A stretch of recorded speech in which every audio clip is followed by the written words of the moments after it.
possessive love has to be described in detail. I've reviewed quite a bit of those videos in literature, and all that I've seen so far, also in church teaching, is a distortion of what possessive love, the wanted one, is. What's the nature of possessive love? Possessive love is a feeling that one wants to be so desired that the other does not wish for one to share self with anyone else, wanting to keep one for self, and that it is also mutual. The other one does not want to, in this kind of a very possessive, authoritative thing, to have others look at that person, touch that person, and that is considered honor, or for that person, for the two, because they were chosen and blessed with that desire. And that in Arabic cultures manifests itself with having face covered with those veils, men and female, females and women. By females I mean women. They both have that degree of desire in which that woman wants to cover face, so that when that man comes back home or has sex with that woman, he has that feeling that she wishes more than anything in the world all of the others to disappear, if possible, from looking at her, because he's so desirous and so in love with her that he is causing so much love and gratefulness and desire and sweetness that she does not want others to look at her. And that the same in, for instance, tribe of the blue from Africa. The same is true for men. Men cover faces and bodies with long sleeves because of maturity in love. That this, regardless of age, persons can be very young and have a relationship. Now, that usually takes longer to find the right person and to know what that is, and that man is not wishing to expose face because he's that woman is then sweating in worry and jealousy if that person is okay, is able to stand others stare at that man, because she has desired his face and he rejoiced it, and that is how that feels like, and that for others seems sick or bad. For that couple it is the best, and in many countries it is source of greatest esteem and respect, regardless of social role. Social role is apart from it.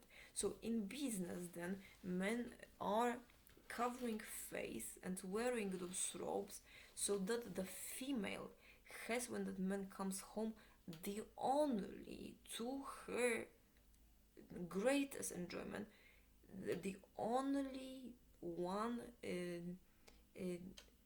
view of him and his face and his body, as opposed to all other men and women. And men and women who are desired are unable to stand people looking and cover faces or hide, because of how much that woman wants that man. And that is not because others do something bad or that person is afraid of. It is because of shyness. Shyness means persons want to stay together only and cover up, and that's denominated possessive love. Not only on the altar, because in many traditions, like in Poland, it's only a woman. It is not true. To have adult man-woman relationship, it has to be both. And so that's why the man is not welcomed to be running around and being looked at all. It brings a feeling of being deprived. And some persons don't understand that emotion because it takes maturity or knowing this material, that this is required to have sexual pleasure. Then that love is not diluted, but causes this feeling that is pulling toward, and even in same room, if there are others, it is like a ricochet that others are pushed away from that couple.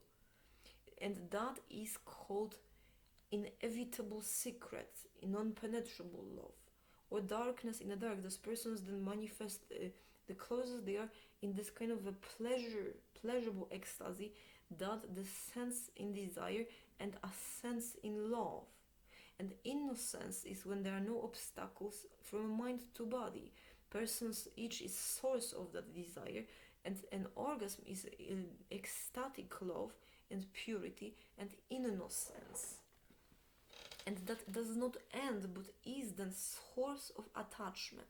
Source of attachment, it means that it is unkind, unthinkable to me to have sex with another person, because how could I have less than this maximum happiness? And that goes both ways. That always is both ways. That is to me unthinkable, how persons are able to watch TV or do other activities having that declaration, while other couples sit and cannot believe that they are actually married and this really happened.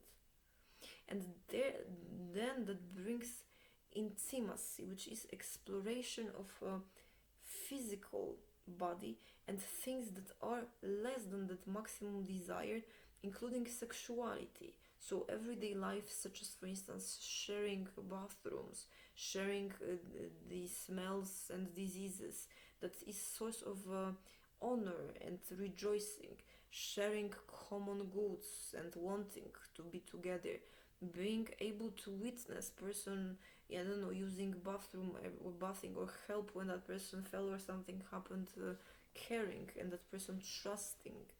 That is source of intimacy that binds even more, and it does not impede but deepens that relationship. That cannot be instead, because if it's instead, it means those persons are actually not having sex, they're just being together, and that is loving kindness. If sex, if removed from relationship, becomes more, or that pure love, that means that the sexual activity is reserved for a different type of relationship. And that doesn't mean that one person being most beloved and missed, it seems like dying for, and another one most desired because that is material to have children, that they are not that they are incompatible. It's possible that they are compatible. However, when there is sexual activity, persons bond together, form an attachment.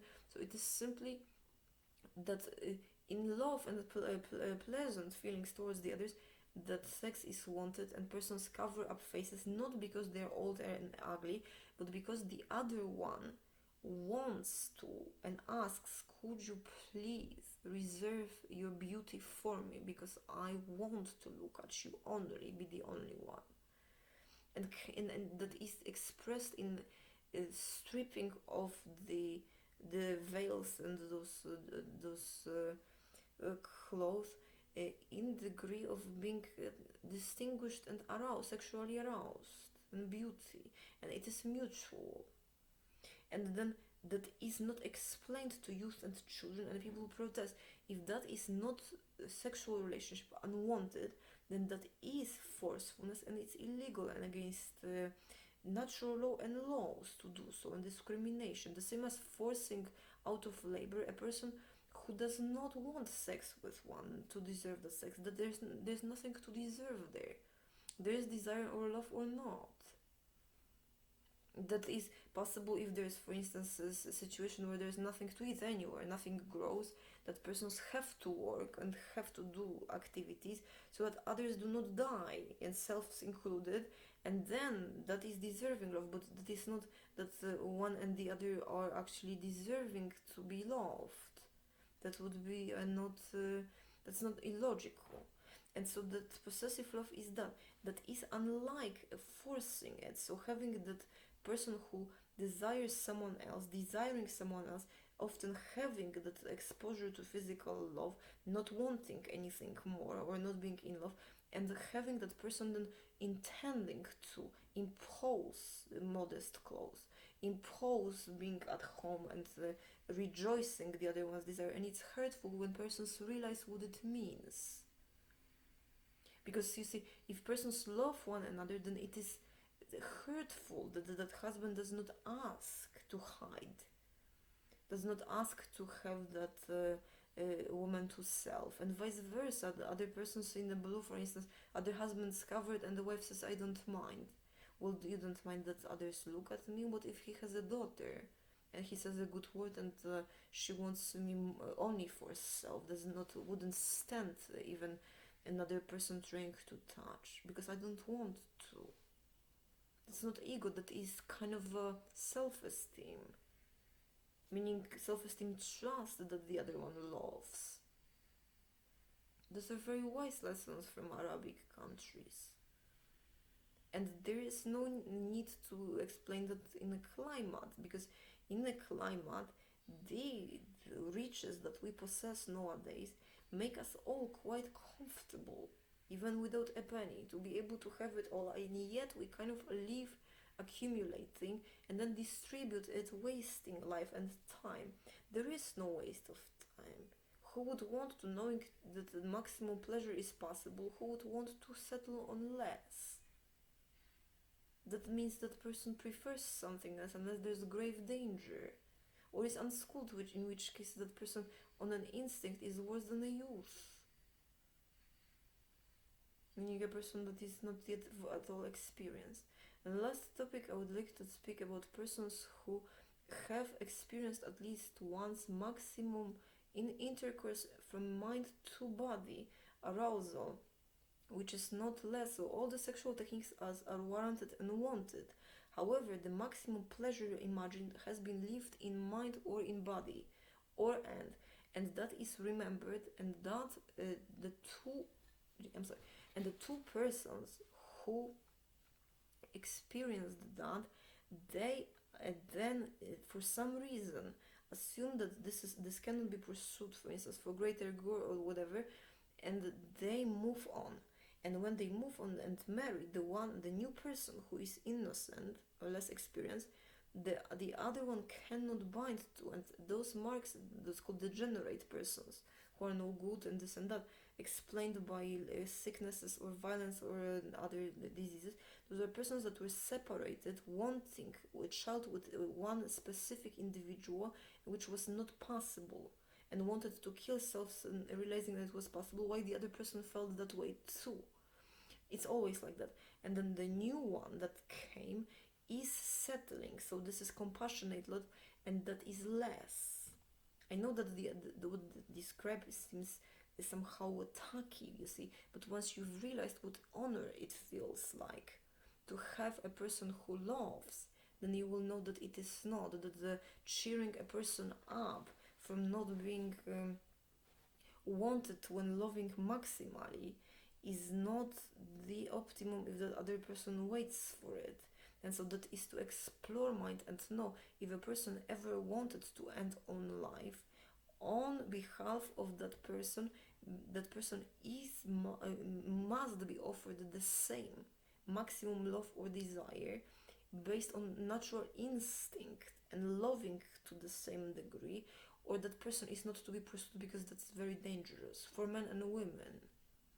Just like an adult tiger or wolf or somebody else, that's in no way a fault of character. It's just maturity, that's how it is.